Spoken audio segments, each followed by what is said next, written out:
Madame, Monsieur, bonjour et merci d'avoir pris le rendez-vous de cet entretien spécial avec Claudine Afiavi-Prudencio, ministre conseiller à la Santé.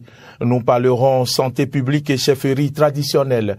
Vous le savez, c'est une nouvelle ère pour la chefferie traditionnelle au Bénin qui est désormais encadrée par une loi adoptée le 13 mars 2025 à l'Assemblée nationale et qui permet entre autres de catégoriser les chefferies traditionnelles.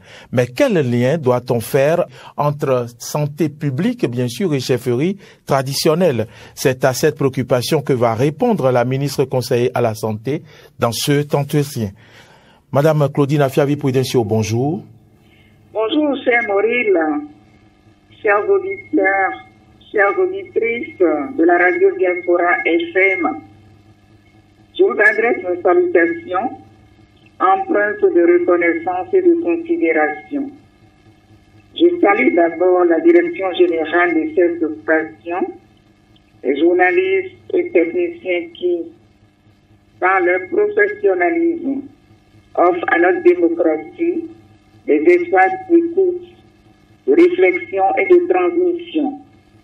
Je remercie également le peuple béninois dans sa diversité pour l'attention constante qu'il accorde à toutes les initiatives visant à renforcer notre vivre ensemble, notre santé collective et notre enracinement culturel.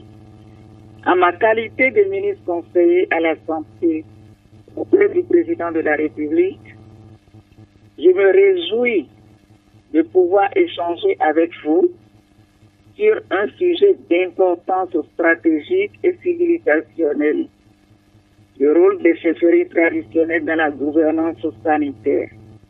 Cet entretien n'a pas pour ambition de juxtaposer deux mondes, celui de la science et celui de la tradition, mais de démontrer avec humilité comment l'un et l'autre peuvent s'épauler au service du bien commun.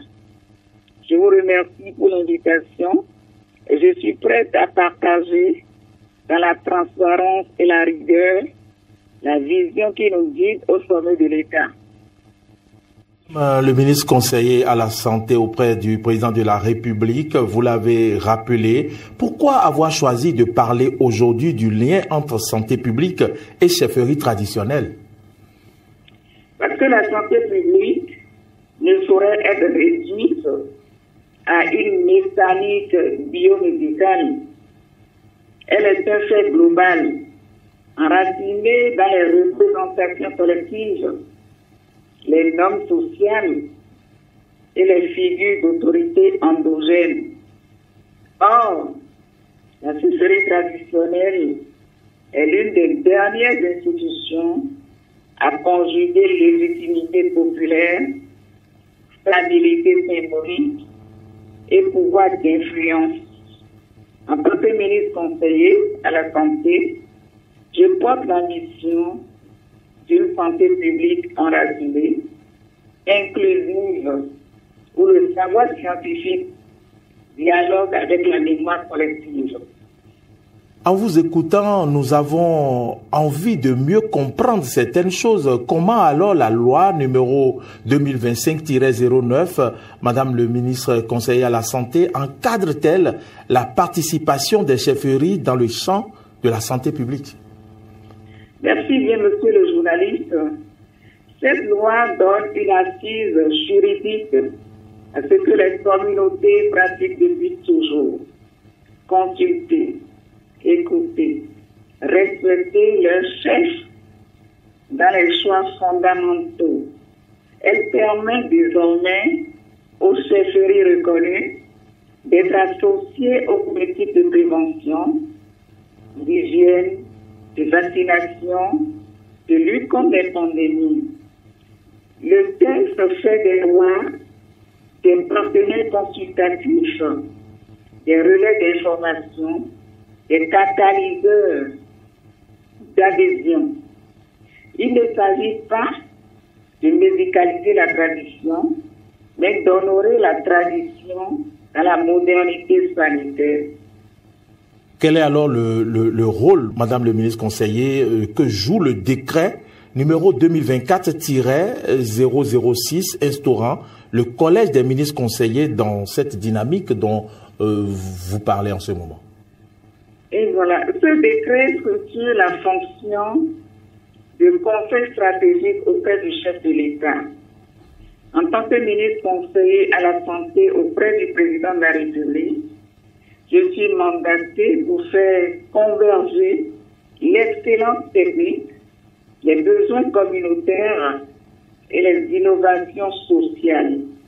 Cela inclut d'intégrer les chefferies comme interlocuteurs territoriaux légitimes. Nous ne pilotons plus la santé depuis une seule centralité. Nous construisons des ponts avec les territoires vivants. Parlons maintenant des chefferies traditionnelles proprement dites. Sont-elles de simples auxiliaires ou de véritables co-acteurs en santé communautaire, Madame la ministre conseil? Ce sont des co-acteurs. Un roi, dans l'imaginaire social, ne se contente pas de régner. Il protège, il prévient, il apaise. Son autorité ne se délègue pas, elle s'installe. Dans nos zones rurales, par exemple, une parole du trône peut sauver des vies. Ce partenariat n'est donc ni symbolique, ni décoratif. Il est structurel, stratégique, fondé sur la confiance et la reconnaissance mutuelle. On constate que vous parlez là d'une collaboration. Avez-vous des propositions concrètes pour donc structurer cette collaboration? Exactement, j'ai 3 axes clairs. Le premier, c'est de créer des conseillers royaux en santé, choisis parmi les notables instruits pour relayer les politiques sanitaires. Secondo, instaurer des journées royales de la santé, mobilisant la population autour d'un trône local. Et troisièmement, doter les palais royaux en trousses de premiers secours, équipements d'hygiène, affiches sanitaires. Ce triptyque, par exemple, même symbolique, pratique et lisibilité, il transforme la tradition en levier opérationnel. Vous faites là des propositions capitales, Madame le ministre conseiller, mais certains observateurs redoutent une confusion des rôles entre État et chefferie. Que leur répondez-vous alors? Je dirais tout simplement qu'il n'y a pas de confusion, mais une complémentarité. La République définit les politiques, la chefferie incarne les décisions. Le trône ne devient ni une administration bis, ni un organe exécutif. Il demeure un pouvoir d'influence, pas de contrainte. L'État reste garant de l'unité, la chefferie de la proximité. L'un n'éclipse pas l'autre, ils se renforcent mutuellement. En matière de santé mentale, si vous nous le permettez, comment les rois peuvent-ils contribuer à briser les tabous, Madame le ministre conseiller? La parole royale a un pouvoir performatif. Lorsqu'un chef dit que la maladie mentale n'est ni une malédiction, ni un déshonneur, il réhabilite des centaines de vies. Il peut ouvrir des espaces de dialogue, autoriser la parole, créer des cercles, par exemple, de soutien. Là où le stigmate empêche le roi de libérer. Le soin commence souvent par une parole socialement légitime.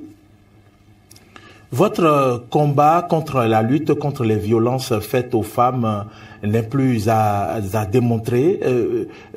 Cette lutte dont nous parlons, liée aux violences faites aux femmes, Madame le ministre conseiller, peut-elle bénéficier du soutien des chefferies? Absolument. Les chefs traditionnels, s'ils s'engagent, peuvent devenir des bataillons contre l'impunité. Ils peuvent relier la coutume à l'aune de la dignité humaine, protéger des victimes, déconstruire les stéréotypes. Une parole royale dans notre société, vous le savez, peut faire basculer les représentations. Il ne s'agit pas d'opposer droits coutumiers et droits humains, mais de les allier dans un dialogue respectueux. Alors les jeunes générations, souvent détachées de la tradition, peuvent-elles adhérer à ce modèle dont vous parlez? Tout à fait. Si nous leur montrons que tradition et progrès ne sont pas antinomiques, un roi qui dialogue avec un médecin, une princesse qui participe à une campagne de vaccination, un prince qui organise une caravane de sensibilisation. Voilà le visage de la tradition vivante. L'enracinement n'est pas l'enfermement. Il est la condition de l'élévation. En situation de crise sanitaire, par exemple, est-ce que les chefferies peuvent, par exemple, renforcer la réactivité de l'État? Quel rôle peuvent-elles jouer alors dans ce sens? Dans les urgences, par exemple, le temps est vital. Un roi peut convoquer son peuple en moins d'une heure. Il connaît les routes, les foyers, les vulnérabilités. En temps d'épidémie, par exemple, il devient un opérateur logistique, un facteur d'adhésion, un régulateur des comportements. Ce que le décret central n'atteint qu'en jour, le chef local peut l'activer en minutes. Puisque nous parlons de santé publique et chefferie traditionnelle, comment évaluer l'impact de cette collaboration sur la santé publique? On peut l'évaluer par des indicateurs territorialisés, taux de vaccination dans les zones rurales, la participation aux campagnes communautaires, l'évolution des représentations en santé mentale, l'adhésion aux gestes barrières, mais aussi par des indicateurs qualitatifs, témoignages, méditation réussie, apaisement des tensions sanitaires. L'impact est aussi anthropologique que statistique. D'accord. Quels freins identifiez-vous alors dans cette dynamique de co-construction, Madame le ministre conseiller à la Santé? Monsieur le journaliste, il y a parfois des inerties institutionnelles, des peurs de perte de contrôle, des résistances à la reconnaissance de l'autre. Mais nous avançons. Le chef de l'État a fait un choix courageux en posant un cadre juridique clair. À nous, ministres conseillers et ministres sectoriels, d'accompagner la transition avec rigueur et pédagogie, sans rate ni improvisation. En tant que ministre conseiller à la Santé auprès du chef de l'État, quelle relation entretenez-vous concrètement avec les chefferies dans votre mission? Voilà, je les consulte, je les visite, je les écoute. Mon rôle n'est pas d'imposer, mais d'harmoniser. J'ai rencontré des rois engagés, des reines-mères lucides, des notables disponibles.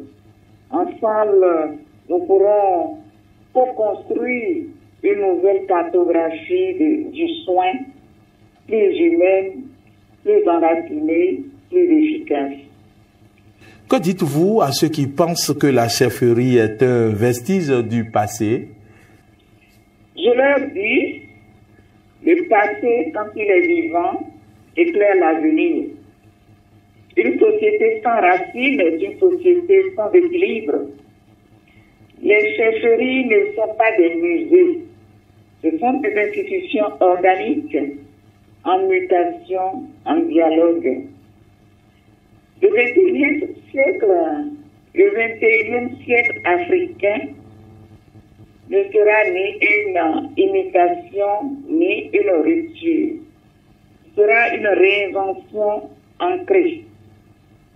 Nous allons finir cet entretien, Madame le ministre conseiller, en vous demandant votre mot de la fin, peut-être un mot pour la nation béninoise, les rois et les acteurs de santé. Vous le savez, nous sommes à quelques jours de la célébration du 1er août, Madame la ministre. Merci bien, Maurice. À la nation, je dis, n'ayons pas peur de l'alliance entre l'intelligence moderne et la sagesse ancienne. Aux rois, soyez les architectes visibles de la santé invisible. Aux soignants, accueillons nos alliés coutumiers sans crainte. Et au président de la République, je rends hommage pour avoir ouvert cette voie inédite, audacieuse, profondément béninoise. Merci à vous, Madame le ministre conseiller à la santé auprès du président de la République. Vous avez répondu à toutes nos questions liées à cet entretien. Santé publique et chefferie traditionnelle, c'est le thème de cet entretien. Une fois encore, merci à tous ceux qui nous ont suivis. Madame le ministre conseiller, merci. Merci bien, Maurice. À très bientôt. À bientôt, Madame le ministre.